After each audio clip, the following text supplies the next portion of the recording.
So'sin anov aynoladagi anov Saturni var, Yupiteri var, Adillahoni var, Marseli var, Kamili var, Gold degan birov paydo bo'libdi.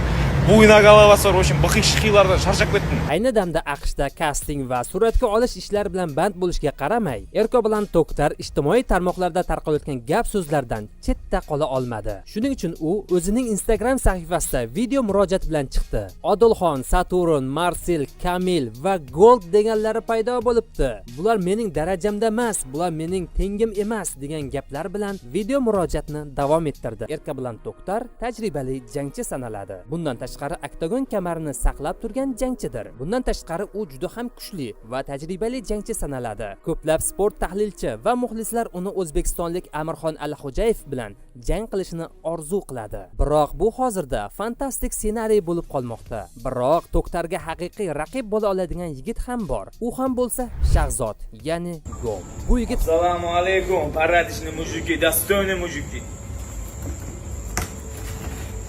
24 Bifildan jang qilaman. O'zbekistonning she'rini ko'rsataman inshaalloh. Sizlardan poddeshka maksimal. Qashqadaryo, O'zbekiston udarlarini ko'rsatamiz. Davay.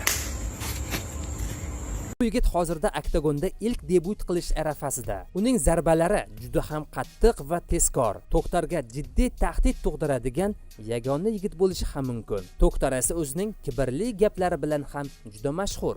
Men, блядь, ММА'da naqd qo'yam. Rubitsa deb privarmat stoykada Rubitsa dedin.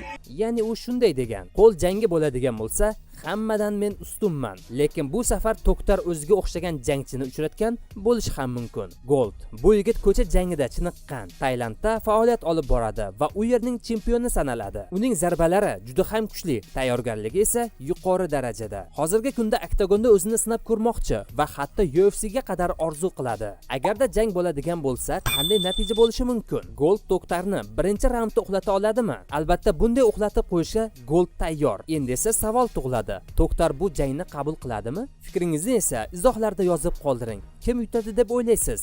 Oktagon kamar sohibi Toktarmi yoki yangi yulduz Goldmi?